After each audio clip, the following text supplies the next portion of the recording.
Ryan Hardy slides under the curtain, pulls in, trying to maneuver, trying to stay in the right position, then the power zone, and a nice ARS right there. Arrow roll spin from Hardy.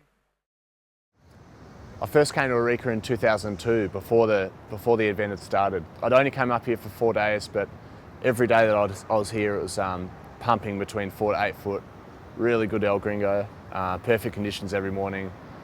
And I just kind of figured, oh yeah, I've kind of scored on this trip. When I heard in 2004 that the contest was going to be here, I had no qualms in dropping money on a ticket and coming straight back here. And sure enough, I was here for a good 2 weeks, I think, that first trip. And it just pretty much pumped again every day. Since then, since those first 2 trips in 02 and 04, it's just been pumping waves every year. So for nearly 10 years now, like 2 weeks of nearly guaranteed glassy mornings, minimum 3 foot surf, up to 10 foot every trip, 10 foot plus. It has to be the most consistent wave in the world. I can't think of another wave that can be glassy, more than 300 days of the year in the morning and bigger than 3 foot and with like good powerful shape lefts and rights.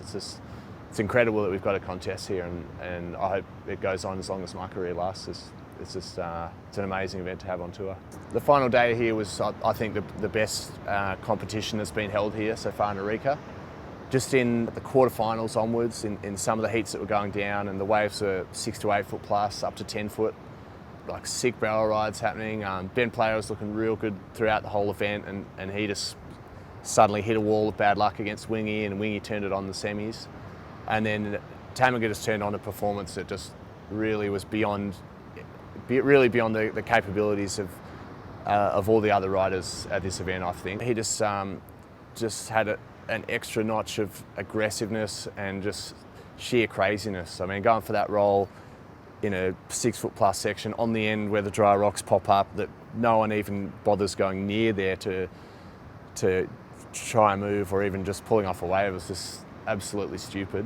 The guy's got 2 kids and he's bordering on 40. It was just, it was really, really admirable. I saw that and I thought he's got to be one of the best sportsmen of all time. He's just an absolute animal, and he's come in on the shore and just screaming like a caged animal, just got released back to the wild. It was awesome to see. You really had to see it live to see the emotion and the fierceness coming out of him. He was an animal that day.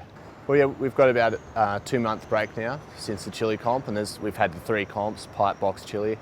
And it's really interesting because there's been a bit different winner each event and a fairly different spread of results across the board. It means that the tour is really open for the title race at the end and for the eventual world champion. So even though this event's a write-off for me, it's not going to be a counter.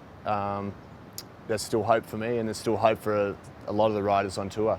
So yeah, it's a couple of months now of relaxing and fine-tuning your equipment and getting your head in the right frame of mind for the next event.